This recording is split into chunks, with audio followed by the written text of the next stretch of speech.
Sintayong nih harus membelah pikirannya ke dua tim timnas senior ke U23. Seniornya untuk BMSD lawan Turkmenistan senior, dan U23 di kualifikasi Piala Asia U23 melawan Chinese Taipei U23 dan Turkmenistan U23 juga. Turkmenistan juga. Jadi kita lawan Turkmenistan dua tim yang berbeda tapi tetap Turkmenistan. Ya. Komentar kalian, Sintayong yang harus membelah tanggung jawabnya ini, semua tanggung jawab Sintayong. Semuanya dia. Kalau masalah tanggung jawab, nah ini FIFA Match Day memang penting juga ya, karena kan untuk meningkatkan poin lah bagi Indonesia. Tapi 150 kita ya 150. Dan kalau masalah Piala Asia, nah kualifikasi Piala Asia, Piala Asia U23, Indonesia belum sekalipun pernah lolos ke putaran final ya. Dari 2011 pertama kali digelar.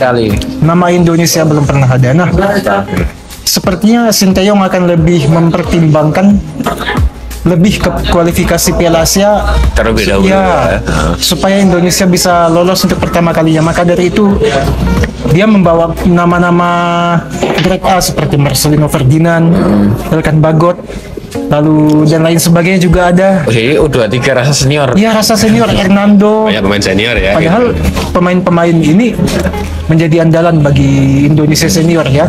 Nah, tapi yang agak disayangkan kurangnya Robby Darwish.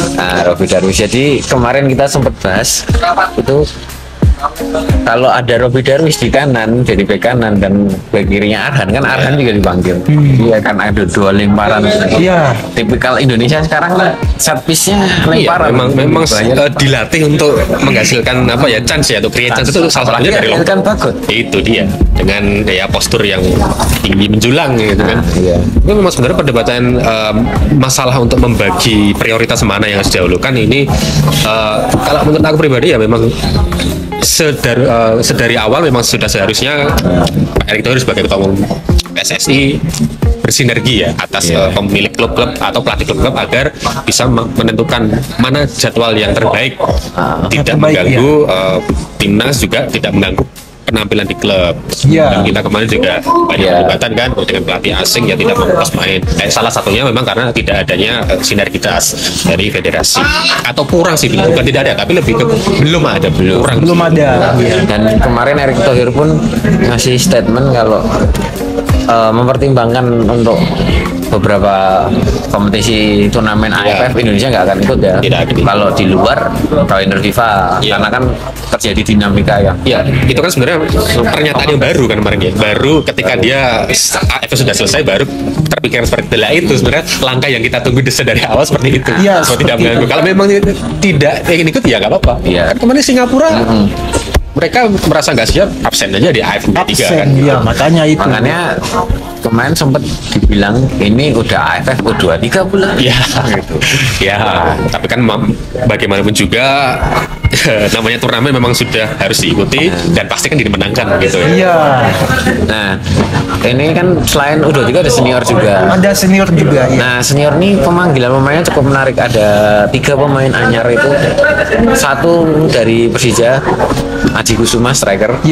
Terus ada Rian Kurnia itu Persib Bandung.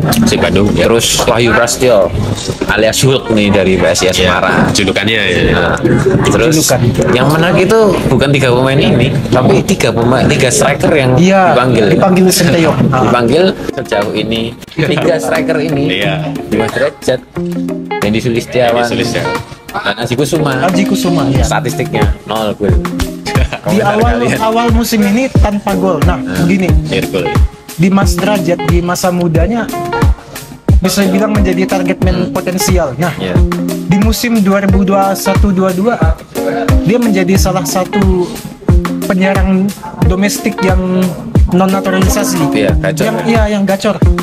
Tapi secara performa sekarang mungkin karena dia pernah cedera kemarin mungkin butuh adaptasi, maka dari itulah performanya sedikit menurun. Tapi bukan tidak mungkin saat dia membela timnas Indonesia performanya akan kembali bangkit. Nah, Itu tiga pemain ini sebenarnya kalau secara itu ya, secara tipikal ini tuh tiga striker pressing forward ya kalau dibilangnya namanya. Iya, pressing forward yang cari ruang. Yes. Kalaupun defend dia jadi defender pertama nih sih. Di press ya, secara itu press. Dan itu tipe yang mau diminta Sintayong. Tapi kan ya namanya striker ya tugasnya tak gol lah. Iya. Gitu. Udah absolut itu. Tapi kira-kira di pertandingan nanti kalau dengan tiga striker yang udah 0 gol ini akan ada jadi masalah nggak di finishing atau gimana menurut kalian? Ya, memang nampaknya ada sedikit masalah ya karena memang produksi golnya yang minim, kita tahu statistiknya semua. Tapi kalau kita tarik untuk sebentar ke belakang ya memang permasalahan ini kan juga tidak terlepas dari banyaknya pemain asing di Liga 1, klub Liga 1 pakai pemain asing dengan posisi penyerang. Artinya kan menghambat kreativitas pemain lokal kita yang di posisi striker itu menjadi lebih sedikit atau bahkan memang sulit untuk dicari. Baru kemarin kita ini muncul ada bakat-bakat muda seperti Ramadan Sananta dan lain-lain. Nah, harapannya ke depan memang regulasi ini juga dipertimbangkan juga agaknya supaya tetap tidak menghambat kreativitas pemain lokal kita. Iya memang itu pun sebenarnya memang ya memang ada beberapa anggapan kalau striker nggak harus cetak gol. Tapi mungkin sebagai striker sendiri, seorang Aji Kusuma, seorang Dedi, seorang Dimas Derajat udah kehilangan percaya diri ya. Iya, kehilangan kepercayaan diri. Marwahnya cetak gol pasti. Iya. Sebagai ujung tombak kan begitu kan. Ujung tombak kan, walaupun ya nanti dalam permainan ada second line yang lebih kuat. Banyaknya role itu kan bisa. Tapi ya mudah-mudahan ini bisa jadi opsi kan. That's very good. Tapi kalau aku bilang Sananta itu cocok di senior. Iya, cocok. So far cocok sebenarnya. Sananta. Ya, kita kan kemarin sudah bahas kan Sananta itu kan bukan shoot, bukan goal gitu. Ini memang cocok ini pemain satu ini kan gitu. Dan dengan di U23 dengan ada Sananta, Rafael Struijk ya kita harapan bisa lah ini bisa lawan Taipei dan Turkmenistan kita bisa cukup bisa cukup mudah ya untuk lolos. Iya. Mudah. Dan sebenarnya Turkmenistan sih masalahnya kalau di U23 kan jadi itu kan lawan yang cukup berat ya. Iya. Tapi kita lawan tim Asia Barat gimana? Kalau Asia Barat, ngomong-ngomong Asia Barat dari dulu menjadi momok untuk tim Asia Tenggara. Nah, tapi Turkmenistan ini bukan tim kelas A, bukan seperti Arab Saudi dan lain sebagainya. Nah, ini kelas B, jadi ada potensi bagi Indonesia untuk bisa mengimbangi ataupun mengalahkan mereka.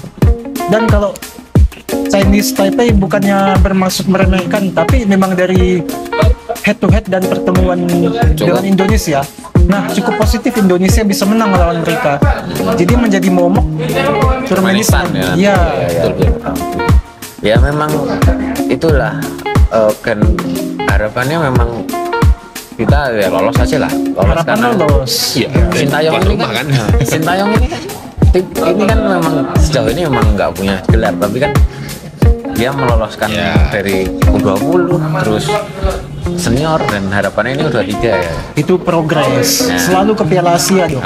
Dan itulah semoga ya besok lolos Piala Asia.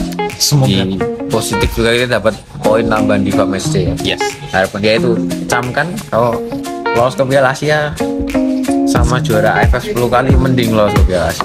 Maka dari itulah subscribe. Oke, terima kasih. Biar bola.